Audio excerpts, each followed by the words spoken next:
Hello there, everyone, and welcome back to Canine Cannibalism. Today, we are going to be taking a look at, if you'll give me a moment, the second half, the second set of 50-ish issues of Crossed Badlands. Yeah, it's a lot. And yeah, it's it's a lot. It's a lot. If you're here, you've probably already seen the first video, so I don't really need to reiterate everything. What are we going to be doing in this video? So we're going to be doing a trigger warning, kind of. Uh, and mostly this is just going to be a continuation of the last video. I'm going to summarize the individual arcs. I'm going to review the individual arcs. This entire video is going to be extremely spoiler heavy. So if you don't want that kind of time to get out, and yeah, let's jump into it. Oh, Jesus. So, trigger warning.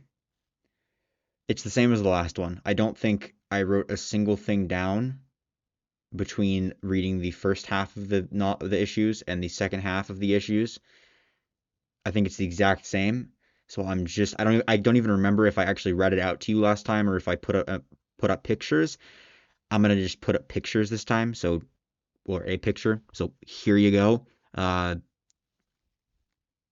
of that shit. Yeah.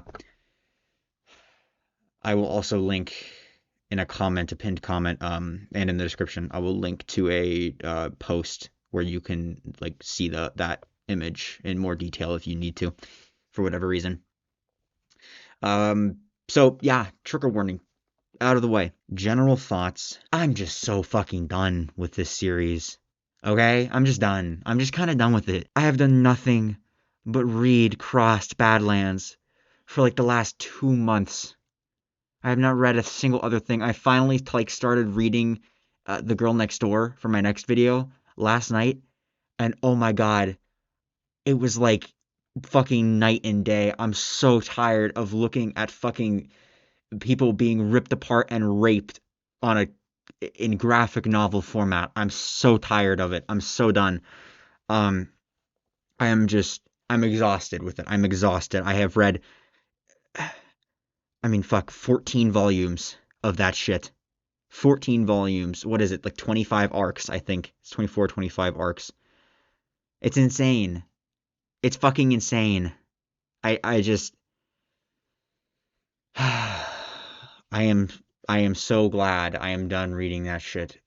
And I will not pick up another Crossed book for probably over a year. So, yeah. But let's get into it, shall we? So last time we finished off with the, I want to say 2013 special issue, which was Wizard of Oz, whatever, Australia. And that was the 14th arc, I believe. Yeah, 14. So now we are going to be jumping into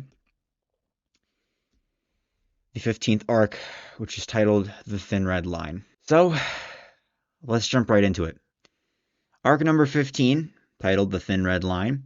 I gave this one a 9 out of 10. Now, a quick refresher. 5 out of 10 is completely mid. Like, unoffensive, not necessarily bad, not good. It's just completely mediocre. So, I don't have any zeros, but like a 1 out of 10 is fucking terrible. A 9 out of 10 is near perfect. I didn't give any zeros and I didn't give any 10s. So, think of 10 as impossible perfection and 0 as impossible imperfection. Like, I don't even know how you'd make something that bad. So, fuck. Okay. So, general review of this stuff, and this is the format. Again, review and then summary. I found the artwork in this one to be great, as always, or as mostly always. We'll get to that. We kind of get the origins of the disease in this one, which is rather interesting. I don't know about that. Plot point. I simultaneously really like that they did that, and also just kind of wish it was left up to interpretation. Because the way that they explain it, and you'll see it in a second, it's very clearly like supernatural in origin, not necessarily like God and spirits and demons, but something outside of our understanding of nature, supernatural. Uh, it caused it. So, I mean, they clearly committed to that route. At least Garth Ennis did canonically, because this is another Ennis special.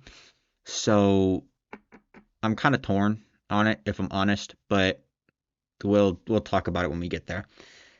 I really did like this issue, or this arc though. So summary: a man who has forgotten everything is patient zero of the Crossed, or at least in the UK. He gets found and taken into a secure biolab facility. This is in the same like continuity with the Fatal Englishman. It's a prequel to the Fatal Englishman, and as far as I can tell, it's not the same facility that they go to at the end of that. It's a different facility. So the man has episodes of violent mania, but he's mostly able to suppress them, and he refers to his wants, like his violent wants, as a smiling face inside him. He can also seemingly see violence, and has gotten flashbacks to like violence that he hasn't witnessed, like the Holocaust, the Cambodian genocide, that kind of stuff. The Prime Minister arrives to the biolab facility as the situation develops, but his bodyguards get infected and they all get locked into a room. The guy, Patient Zero, he tries to escape at the same time that the Prime Minister arrives, and one of the bodyguards punches the guy and gets blood in his mouth. So, the four gents from the Fatal Englishman arrive to protect the Prime Minister. At this stage, the virus has begun to spread from a number of people Patient Zero had interacted with while being out of containment, like before they were able to capture him. Scientists can find no trace of a virus or other agent in samples of anyone who is infected at this point. And the symptoms range from anything from like homicide, suicide, cruelty, catatonia, and death at infection. So this is not the crossed virus we're familiar with, at least not yet. And then suddenly, they take samples from some of the patients, and they're able to find what looks to be a virus, but it's unlike anything that they've ever seen. This happens in conjunction with the sudden formation of crosses on the faces of all of the infected except for Patient Zero. And they also can't find a virus in his bloodstream yet either. They can only find it in the people that he's infected. The head doctor posits that the virus is bumbling about, forming into itself, trying to figure out what it is supposed to be, which is heavily implies something supernatural beyond our understanding, which I found very interesting. Because, I mean, you look at the crosses and be like, oh, it's definitely God, right? But then you have the guys from the Fatal Englishman in the next arc that they're in, or chronologically, and they're very much like God has nothing to do with this. So, I don't know. The head doc speculates that as the virus finds itself, the other symptoms will give way to rage and cruelty, which that's just plot for the sake of plot. There's no real reason she would know that. That's just exposition, I guess. Similar cases pop up randomly in France, South Africa, Chad, Pakistan, and Australia, with Australia also capturing their Patient Zero. The crossed Pakistanis fire nukes at New Delhi, something we heard about in Volume 1. The Indian military have the wherewithal, assuming they even still exist, to not respond.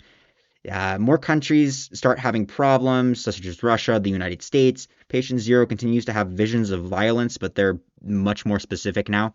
Head doc describes the virus as something in the patient's DNA that has been awakened at a specific moment, saying that the Patient Zeros of these countries, they aren't special, it's just wrong place, right time in history, I think is how she puts it. The right hand to the Prime Minister, who keeps being like super paranoid, he goes over the Prime Minister's head and has Patient Zero tortured in order to figure out what's happening, because the guy believes that Patient Zero is part of like a terrorist cell or something, and that's why this is happening, is because terrorists released a biochemical or something.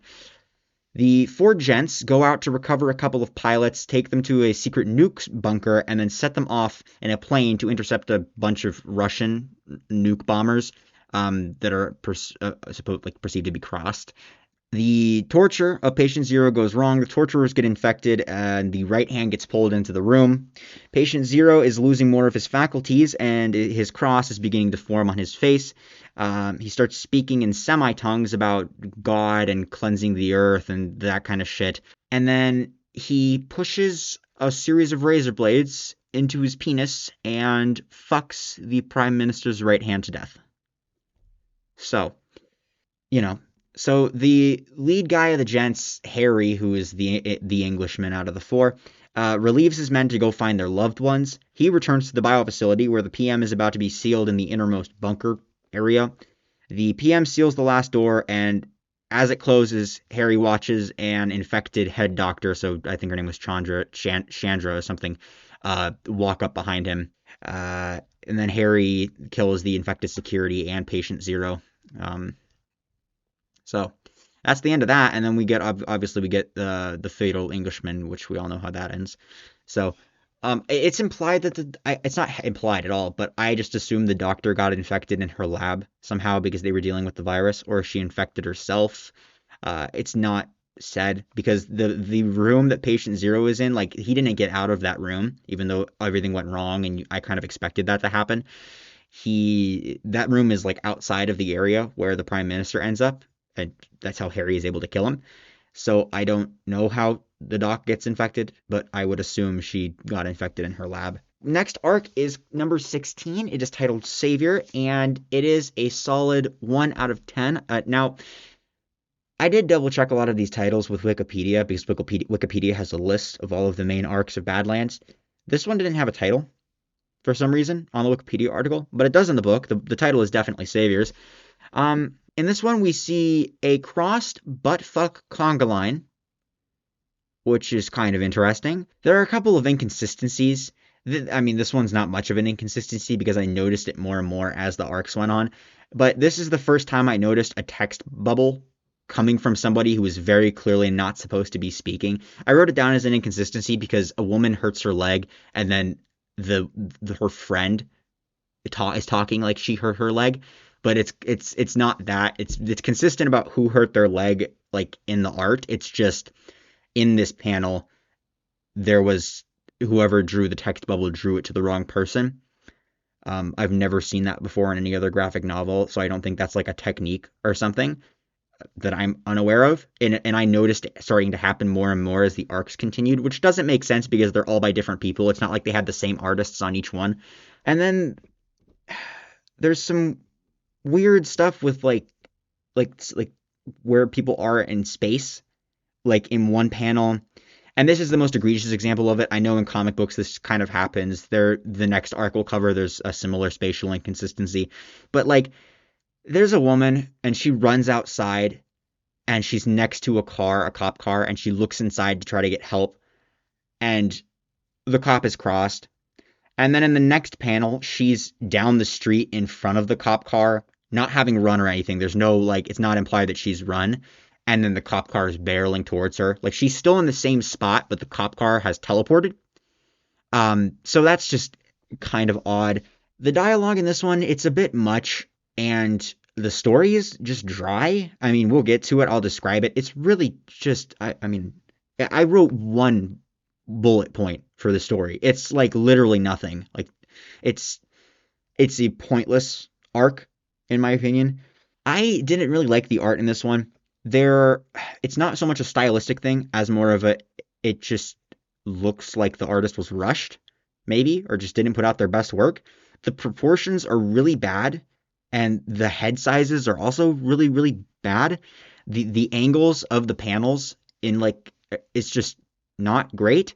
Everyone's features are super smooth, and not just like the people either. Like the textures of everything is just extremely smooth. The art gets worse as the story continues, and it genuinely looks like a Picasso in some places. And then there's just a lot, like, not a lot, but there are 2 typos where they just missed a word. Like, I did not see that before, and I did not see that again, at least that I can think of off the top of my head. Just 2 panels, completely separate parts of the book. They were missing a word. It seems like the people who made it were rushed, and the people who read it to edit it didn't do a very good job, or were also rushed. I don't know. The story is as follows. There's a couple of girls who get saved by a sniper. He takes them to a compound that he has built, and he uses the people there as bait in order to harm the crossed, which is just the dumbest thing ever. The plot. He thinks by blowing up some of the crossed, he'll harm them.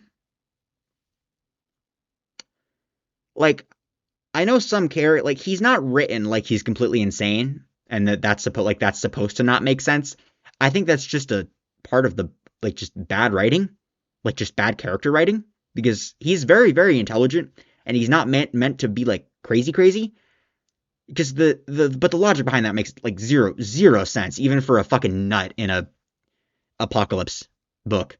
I just, that struck me as just bad writing, in my opinion. The whole thing is just so dry. There are two girls, and they run, and they get saved by the sniper, and he takes them to the compound, and oh no, the guy who saved them is bad, and then they all die.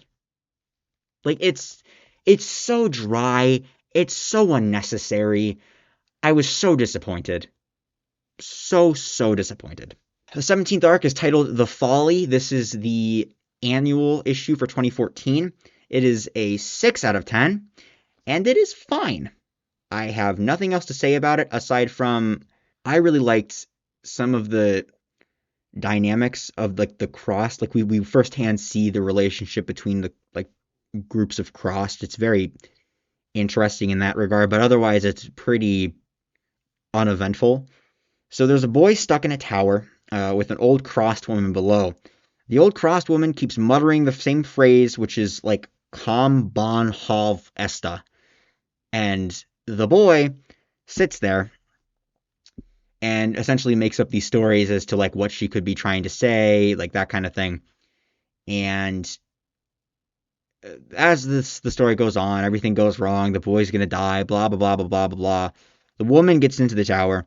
She gets some keys that were in the tower, and then she goes and she opens a barn door, and then she comes out driving a combine harvester. And that's the big reveal. We're like, oh my god, she was saying combine harvester because she's one of the cross that has, like, a one-track mind and wants the one thing, like that guy in the one with the Russian mobster and the probation officer. I don't remember what it's fucking called. So that's really it. The boy dies, or it's heavily implied that he dies at the end. So yeah, that one's pretty uneventful. And then we have the 18th arc, which is unnamed. It's unnamed on Wikipedia. It's unnamed in the book. It is a volume unto itself. So there's no name, I guess. I'm calling it Monsters, because I feel like if they were to name it, that would probably be the name they would give it, is some variation of monsters, because there's a heavy emphasis on, like, calling people monsters, people being monsters, the crossed being monsters, that kind of thing. This is issues 62 through 70, and it is an 8 out of 10. The art in this one looks more quantity than quality in some places, but it is fine overall. There's a decent story. And in this one, which is very, very, very interesting, we see a full-scale U.S. military response to the crossed infection in the early days in, like, the big cities. So I found that aspect to be very nice. So a man named Land goes searching for his 16-year-old daughter's murderers after she turns up murdered. He asks too many questions and finds out that the man she was staying with, who's a big shot producer, films CP and traffics children. And that he had his Land's daughter killed because... it's not really made clear why, because she was not useful anymore. Land gets jumped by some of the guy's men, but he escapes. Land finds the producer, whose name is Wentz, in a club, tries to kill him, but is unable to, and accidentally kills a random woman who was just kind of standing there minding her business. So, Land goes to prison, and his wife leaves him. Wentz then begins to send Land letters while he's in prison, detailing how Wentz kidnapped his son, trafficked him to some Eastern country, and then how Land's now ex-wife came to Wentz and was like, hey, what do I need to do for you to give me my son back? At which point, Wentz started using her for porn. Wentz has her strung out on heroin. And then Wentz heavily implies that he killed or had both the son and wife killed after this whole endeavor is over. Land takes control of the prison that he's in And then C-Day happens, like many, many years later, like 5 years later. Land begins to hunt the people who worked for Wentz, killing a few of them. He saves a 16-year-old girl named Haley, and then he finds Wentz, who has now a changed man, which, let's talk about that for a second. That doesn't really make much sense to me, because, I mean, granted, it doesn't need to, but it's been like 10 days since C-Day, and it's said that Wentz became a changed man when C-Day happened. So, I mean, technically it could be longer than that, but they're still like rushing refugees out of the cities, and there's still a very functional military. I don't know. It struck me as C-Day just happened, so I don't know why. Like, if I was Land, I probably wouldn't have believed that story from the beginning, and I would have just killed Wentz, but whatever. So Land finds him, he's changed, blah, blah, blah, blah, blah. Wentz goes by father now, fucking 13 days later, and has given himself over to God. Wentz is sending people on boats to his private island, which he originally was using for sex trafficking. Like a week ago. He was using the island for sex trafficking like a week ago. And then C-Day happened. After Land finds him, Wentz manages to convince Land to help him steal a cruise ship from the United States Navy, I think it is, and then use it to ship all of his people from the island, like to take all of his people from the island onto the ship, and then they will live on the cruise ship, like some Noah's Ark type shit. Wentz says that after this is done, he will allow Land to kill him. So Wentz, Haley, and Land fall in with the military in an effort to get to the cruise ship. Haley gets lost. They make it to the cruise ship. Wentz tells Land that his wife and son are actually alive, and that Wentz originally kept them alive so that if Land was ever able to get out of prison, he would have insurance, because he knew that Land would come for him. And he tells him that the wife and child are on the island with the other people. So Wentz and Land take control of the ship and have it piloted to the island. They find Haley alive on the ship. Land kills and tortures Wentz, who, at the end, dropped his act and says something about how, like, it doesn't matter if you kill me, I'll die thinking about your daughter's whore face smiling as my cum drips down her chin, or some shit like that. Land and Haley go to the island after they don't see anyone on the beach. They find everyone having been crossed and then having died. And they find a bunch of heroin and cyanide, and they realize that what Wentz did was poison all of the heroin so that if by some chance the crossed did make it to the island, they would be unable to stop themselves from using the heroin and therefore would die from the cyanide. The story then ends with Land telling Haley he'll be right back and walking off into the interior of the island looking for his wife and son, or their bodies. The 19th arc is titled Five Bloody Fingers. It is a very, very loosely connected, or it is an arc that is very, very loosely connected to Gore Angels, in that a character that was on panel twice is the main character of this one. This is a 5 out of 10, so completely mid, completely mediocre. I think that's what I gave Gore Angels too. It's just unoffensive. It's just there. It's fine. In this story, there are 5 friends named Miku, Hazuki, Koki, Taro, and Satoshi. Or Satoshi? I don't know how to pronounce that. I don't know how to pronounce Japanese names. We're not even going to pretend that I do. They make a blood oath as teenagers, and Hazuki is the daughter of a Yakuza boss. Then we skip to them being adults, and C-Day happens, and Satoshi, who is the character from Gore Angels, who was on 2 panels, saves Taro. And then they both go to Hazuki's father's enterprise. Koki works for the father, so he is there as well. They go out to save Hazuki, and by extension Miku. Both of them are at a cosplay convention, essentially. Satoshi, Koki, and Taro trap the boss and his henchmen so that the 3 friends are able to escape to get to Hazuki and Miku. They get to the 2 girls who are under attack from across. They are able to save them, but some blood gets on Hazuki's in Hazuki's hair and onto her scalp. The boss arrives, but is unable to kill the saboteurs because they all get attacked by a large group of crossed. The group of friends and Hazuki's father are able to kill all of the crossed, and then at that point, Hazuki crosses. I believe because the blood like seeped into her hair or whatever, her pores in her hair, which doesn't really make sense now that I think about it. But I don't know. I have no idea. She cusses out her father when he tries to kill Satoshi for or Satoshi. I think it's Satoshi, whatever. When he cusses out Satoshi for trying to kill him, and then the father ends up killing himself. And the friends decide to renew their blood oath, all becoming infected, and then they go out and they fight a big group of Cross together. The 20th arc is also unnamed. It is the special issue for 2014. I would title this one Kissing Cousins. It's a 7 out of 10. There's a lot of really good gore for something so short, and it is very short. It's like 4 pages. That's slightly... What's the opposite of hyperbolic? I guess it's hyperbolic if it's either direction, so that's slightly hyperbolic. But it is very, very short and sweet. There's a man and his cousin, and they are in prison. And the man is very protective of his cousin because his cousin's small. His cousin's kind of like a bitch, kind of, or looks like a bitch, and everyone who's bigger than him tries to make him a bitch. And the guy, our main character, protects his cousin. And then C-Day happens. Him and his cousin fight their way out alongside one of the guys who was trying to make the cousin a bitch. And then they realize that the Crossed are everywhere, and they make a last stand.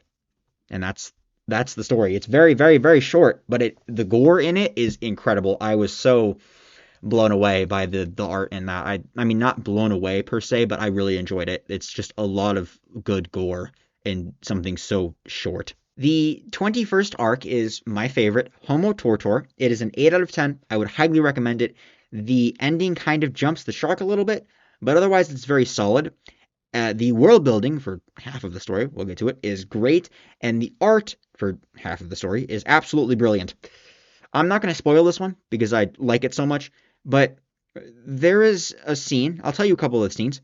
There's a scene where a crossed ancient hominid fucks another crossed ancient hominid in the ass, while the fuckee is fucking a terror bird who is fucking a crossed ancient hominid. There's also a scene where a saber-toothed tiger rapes someone. So,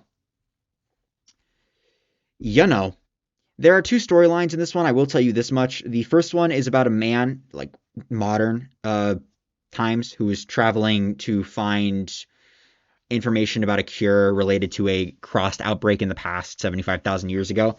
And then there is the second one, which is the best story out of everything in the crossed continuity that I've read so far, which follows a crossed outbreak in the prehistory of man. It is nearly a 10 out of 10. It is brilliant. The one with the modern shit is like a 5. It's just there. I would pay to read a fucking story that is just based on the Homo Tortor stuff, just the past stuff, without the crossed. Just that world building, the art, everything is fucking brilliant. I love it. It's so good. If nothing else, read that. Just read the parts with the fucking, like, in the past. It's so good. I love that shit. It's so fucking good. The 22nd arc is titled The Lesser of Two Evils. It is a 5 out of 10. It is perfectly fine. It wasn't spectacular. The art is fine. There's nothing special about it, really at all, except the crossed. This is another one, like the Folly, where the crossed dynamic is really, really interesting to read. In this one, individual crossed have like personalities.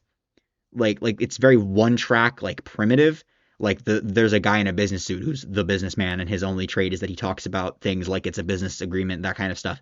And there's the surgeon who fixes people. Like, it's very interesting. They also seem more human in this one, which is not necessarily like they're more empathetic, but they're more grounded in reality. Like they interact with the people, and that's more of the fact that for most of the story the crossed are present, but they can't get to the people just because of the situation that's happening. So they're like yelling at them, telling them to kill each other, that kind of stuff. It's very interesting. I really liked that part. Essentially what happens is a group of people who's surviving on like a broken part of a bridge. They're becoming more dysfunctional by the day. Two girls show up, spouting survival nonsense from a zombie apocalypse survival guide, and then the girls slowly manipulate and break the group apart, resulting in the death of nearly everyone, including themselves, save for two guys. So, yeah, nothing special except for the cross. The cross are great. I love the cross in that one. The 23rd arc is titled Shrink. It is a 7 out of 10. It's pretty solid. And I really did enjoy the story in this one. The story, I think, is great. Like, nothing else really jumps out to me. I just think the plot was very well written. I think the stuff that happens is very, very good. That's like the least descriptive thing I've ever said in my life. But the plot, very good, okay? In this story, there's a guy named Jack, and he is a polite gentleman when he's a kid, but his brother Clancy is very much not, and his brother constantly gets into trouble. When Clancy turns 18, he leaves and never looks back. But years later, C-Day happens. And at this point, Jack lives in a very, very small town, and the Cross have not yet reached to this town because it's so tiny. And Jack has taken in a woman who has escaped from one of the bigger cities, and it's like, shit, I don't remember the character from The Walking Dead, but the guy who watches his whole family get ripped apart and then ends up getting bit in the comics. I don't remember if he gets bit in the show. It's like that. And one night, Clancy crashes his car into Jack's house. Inside the car, there is the corpse of a Crossed. Clancy threatens Jack with a big fucking hunting knife and makes Jack barricade himself into a room before Clancy eats an ear from the Crossed corpse.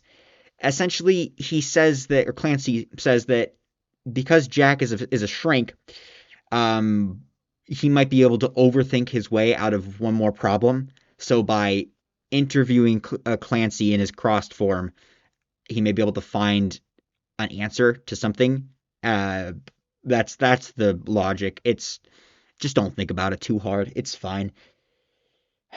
Jack then, over the following days, begins to interview Clancy like a shrink, but he makes absolutely zero progress. Clancy, over this time, sticks a thumb in his eye, sticks his finger in his ass, and then, I guess, bites off some of his fingers, or I guess he has the knife in there too. He cuts off some of his fingers and sticks them in his ass as well. That will be important. Jack and the woman begin to grow farther apart due to him repeatedly just saying shit that's kind of incel-like. He also becomes more and more, like, protective or controlling is a better word. He also becomes extremely focused on getting in her pants, which he was from the beginning. We also, at this point, figure out that he is, like, kind of a sex addict, but it's implied that he's never had sex, so he's very addicted to... He's a gooner. He's a gooner, is actually the best way to put it. So the Cross get into the town. Jack and the woman try to make up a plan of attack. Jack, I don't know if he actually would have done it, but he plans to sacrifice himself to let the woman escape. He goes to say goodbye to Clancy, who then starts yelling variations of, "Mommy, Jackie stuck his finger in my asshole," and "Mommy, why won't you believe me, you cunt?" The woman, originally, believes this is just more of Clancy's nonsense sex yelling, but Jack runs up to her and starts telling her, no, don't believe him, he's lying, he always lies. She connects the dots to Clancy's behavior in his adolescence, and then also to his constant playing with his asshole in his Crossed form. And she tries to get away, and Jack kicks her out of the door into the arms of the Crossed. The story ends with Jack unlocking his brother's door, walking inside, and sitting next to him, at which point Clancy asks, "You want to fuck?" And Jack says, "Sure." So, 24th arc is titled Anti-Crossed. It's not titled that in the book, but I according to Wikipedia, that's the title. This is a 2 out of 10. Okay. I'm gonna actually give you the summary first before I go on my rant. There are 4 comic store owners. They chain up a struggling female artist after C-Day. So C-Day happens. This artist in the store, they don't really respect her because she does feminist comics. After C-Day happens, they lock the doors, and they say they'll keep her safe. They end up chaining her up in a room and raping her repeatedly for over a year. And at some point, she begins writing them a comic called Anticross, or The Anticrossed, in order to make them stop raping her, essentially. And as she writes more and more of the comics, they give her more and more privileges. And then she ends up killing them all, except for the two guys who essentially acted as a distraction. Okay. I'm going to talk about this a little bit, because this shit kind of annoyed me. I get that the whole point of this story is to show a struggling artist and to be a commentary about women in the industries of art. Okay? I understand that. There's even a whole scene where our struggling female writer is told her work is preachy, propaganda, too feminist, etc. So it's a work in a work. It's meta. It's a satire. Making your work meta, I say this about movies, I say this about everything, is not an excuse to let all other aspects of the work suck shit. If the only point of your work is that it is a satire, and the satire is as bland as this, it is not a good satire. The stuff in this book, this story, is not offensive. I do not feel like it is being forced down my throat. It's woke. None of that shit. I don't subscribe to any of that bullshit, okay? It feels pointless. And kind of cringe, if I'm honest. Also, barely anything happens in it. Like, my description is pretty much what happens. There's barely anything to do with the cross. You can make a good satire about these topics and simultaneously make your plot and characters interesting. I have read satires and meta works dealing with, and watched as well, things like homophobia, women struggling in the industries of art. You can make your characters interesting. You can make your plot interesting. This book does none of that. The satire isn't clever. The characters are 2D and the plot is useless.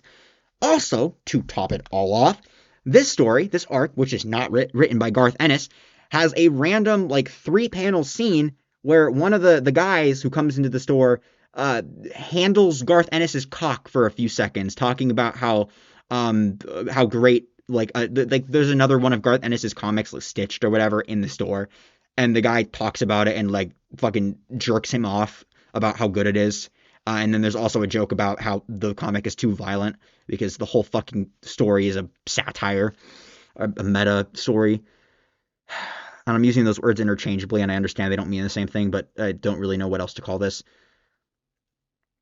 So again, to reiterate, I have no issue with the content of the story. It's not woke. I mean, it is woke, but it's not, you know what I mean. It's not being shoved down my throat. The content itself does not annoy me.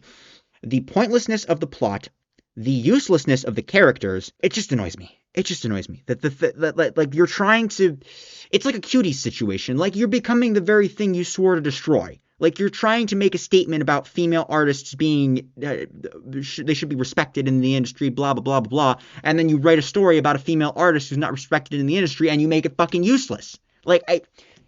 The satire is useless. Everything in the book is the story is useless. And I debated not even talking about this part because I'm going to come across like the guys in the story who are complaining about her art. I get that. I get that's the point. Okay? I get that. It is not good satire. It is not good. Okay? That is my issue. Not the content.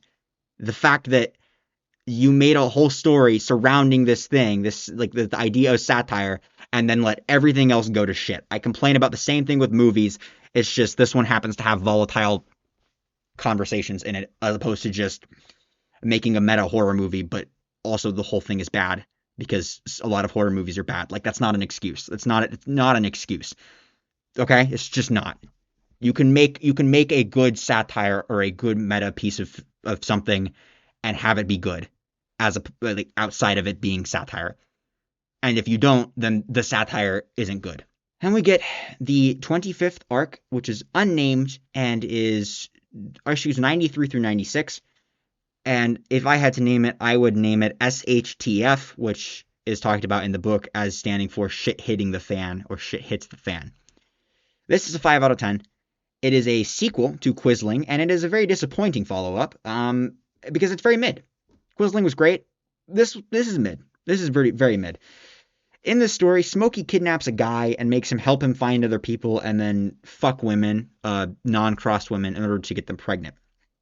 Which happens after the guy, his advisor, tells him, you need to spread out your ration of uninfected humans so that your army won't revolt, essentially. And they come up with Smokey comes up with the genius idea of making more humans and then having them be thrown to the crossed. So that's, yeah. While this is happening, Smokey gets other crossed pregnant, hoping that by doing this he'll be able to ensure his lineage, that he'll be able to produce more super crossed. But he has to tie them all up so to make them not kill their babies, essentially. While all this is happening, the guy helps Smokey build Smokey's Paradise, which is called Smokeyville. I just said Smokey a whole fucking lot. At some point, the guy snaps, kills a couple of crossed, and then Smokey kills him. And while that's happening, there's like an issue with the door that's like holding all of the pregnant women and all of the pregnant crossed, and crossed get in and kill everyone, essentially. And all the crossed women get free and rip out their babies and eat them, that kind of shit. Smokey goes on a rampage and kills everyone, and then leaves searching for the twins.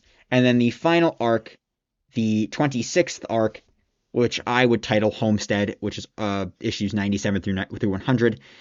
It's a 6 to 7 out of 10. It is much better than, or I don't know about much, it is better than the previous arc. And I think it's an okay end to Badlands. It felt right to go out with Smokey, in my opinion. It felt like the correct thing to do. But it could have been better. There could have been a better ending. But I feel like this is a pretty good way to go out for 100 issues, or 104, counting the annual ones. This is a good way to go out. In this arc, and this picks up right after the previous one, Smokey commandeers a ship and has them sail it to the Florida Keys. The sailors. He finds the twins, whose babies from Homo Superior have been born, but they're dumb. They're like the other crossed. He preaches to them about the future of the cross and how if him and the twins have kids together, they might be smart. The twins get pregnant. Smokey uses one of the sailors from the ship to help him build a paradise, which is a homestead. His kid, named Cunt, because that's the only thing that Smokey thinks he's able to say, appears to be like the others. Like, he's born and he appears to be just as dumb as the others. The other kid is born at some point, but it's never talked about. Like, he's never talked about again, so I don't know. 13 years pass. The homestead is fully functioning at this point, and Smokey kill any cross to get out of line. And that's just how they exist. It's like another Walking Dead comparison, really. Like at the end of the God, I don't even know. At the end of one of the books, where like it's the last time Carl is small, and then we skip time. There's the time skip. That's like what it is. It's like before, when everything's kind of like just being built kind of thing, and then you skip to everything being built and functioning. That's the time skip in this as well. Everything's kind of advanced. He starts traveling to Tennessee in search of other supercrossed with his little sailor buddy. He realizes that he has been being followed, and he mercy kills his sailor friend by snapping his neck. The twins and a group of crossed emerge from the woods and tell him that his time is up and that they don't need him anymore, and that his whole plan of the future is stupid, and that they should just embrace the fact that they're supposed to wipe the planet clean and then die, etc., etc.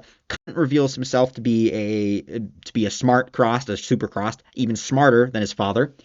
And the twins shoot Smokey, who then falls into a river. And then they believe him to be dead or dying, but it's not like a movie where they just walk away and they're like, oh, well, he's probably dead. They're just like, he might not be dead, but if he isn't, we'll handle it. And then sometime later, Smokey emerges smiling from the river. And that's how Badlands ends. So, final thoughts before I'll give you a reading list. It's too long. And that's not right. That's not right. It's not too long. It's just so much of it is not good. As a series as a whole, it's not great. It's really mid. It's just, like, there are some really good points, and then there are some really bad points, and a lot of it is just mid.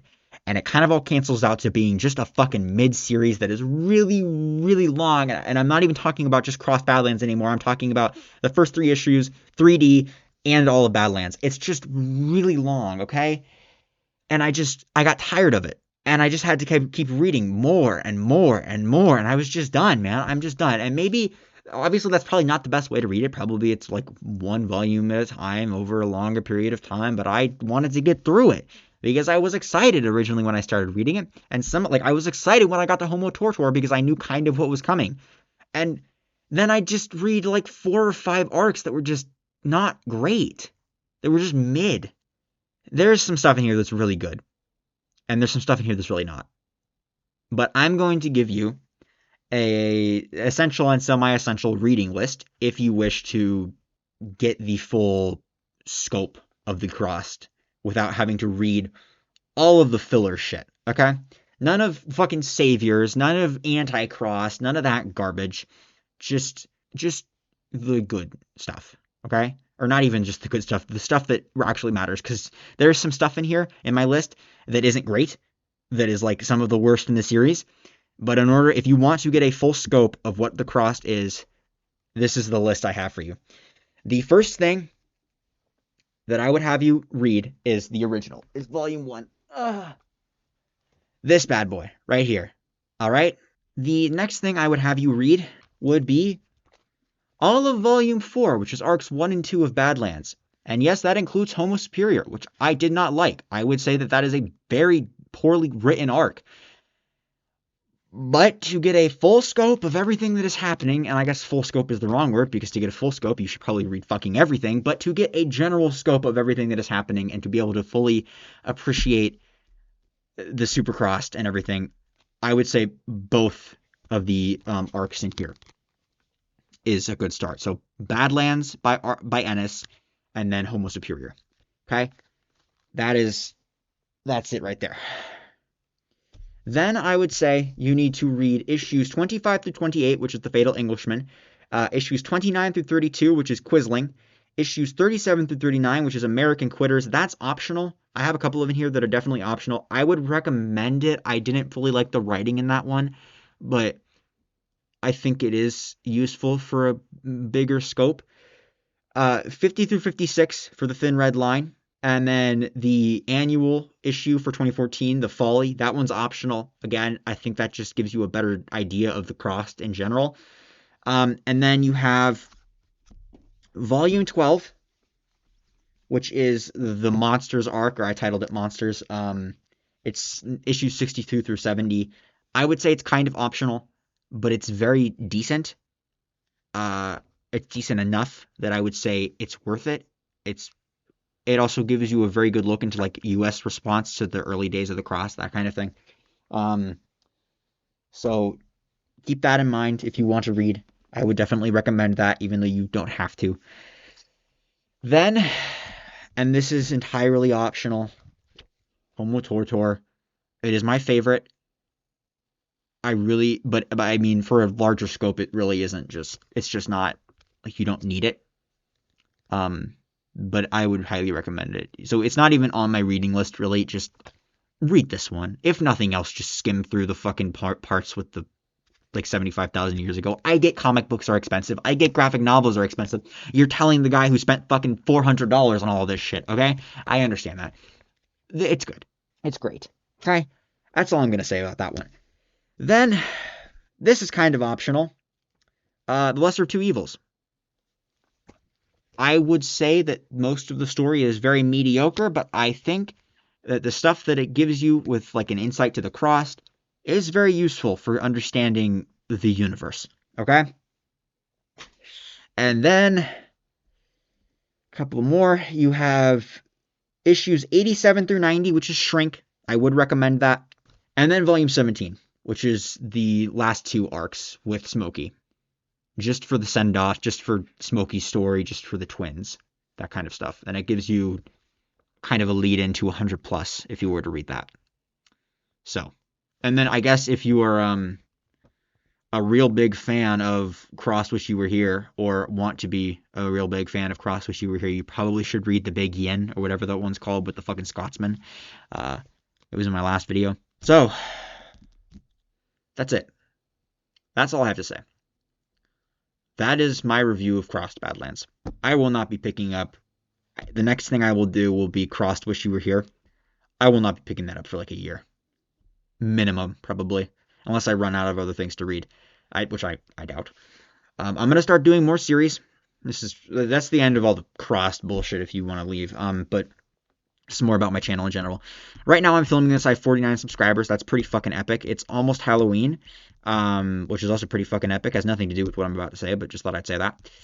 Probably do a special if we ever get to 100, because that's like the big first number for people. I'm just happy that people watch the videos. That's really all I'm happy about. I'm happy that people watch them, people comment. I like the interaction. It's just nice. So, if you're watching, drop a comment, but it doesn't have to be anything. Just say hi. Just makes me feel good. Or say fuck you. Like, just any interaction really makes me feel good. I'm going to be doing more series, and I'm not going to be doing them like I did off season. What was another one that I did? Or I guess Crossed as well, where I did one video with the beginning stuff way back. I'm going to be reviewing things like All of the Killing Kind by Brian Smith. I think that's who wrote that. It's Brian Smith. So I'll be reading all of those books back to back, and then I'll be dropping 4 videos. The first one being on the 10th or the 25th or whatever, and then on the subsequent days I will drop videos. So instead of doing a video like I did where I reviewed all of those Cold War books in one video, I do an individual video for each one, but drop them one day after each other, so that you get a lot of content, but you get the same amount of content just split up, so that people who are looking for a specific review about a specific book are able to find a shorter video about it, because I don't want to become a fucking video essay channel about books, because that's not what I'm here to do. I do not have the time nor patience to do deep dives into fucking the true horror behind I Have No Mouth and I Must Scream, or Blood Meridian, which I will be doing at some point. I just want to review it and summarize it for you and give you my thoughts, give you a trigger warning. That is what I am here to do. I am not here to fucking video essay you, so I'm not going to be doing the most disturbing Stephen King books that I've ever read. I'm going to be breaking things like that up. So, actually, except for maybe the Stephen King one, which I do have planned, it's going to be about all of his school shooter stories. And yes, there are multiple. It's not just Rage, which is something that a lot of people probably don't know. He does have like 3 that involve shootings of some sort, which is interesting. So that might actually be just one video, because it's 3 separate stories from 3 different books. And yeah, anything else? Nothing else. All right. Well, if you like this video, like, comment, subscribe. If you want to see more, make sure to ring that notification bell, even though apparently it doesn't really fucking do anything. As always, my opinions are my opinions, and my opinions alone. I would highly recommend you buy these books. I'm not going to fucking link them, because I'm not going to link you to random eBay listings. Go find them. I will link all of the authors to the best of my ability in this video's description, as well as the last one. I haven't uploaded that yet. I haven't even edited it yet. It's the fucking 20, or it's the 18th, actually. So, I'll do that. That's all going to be done. Trigger warning will be in a pinned comment if you want to look at that closer. That all being said, have a good day. Be a good person. That's Dead Meat's thing. Fucking see ya.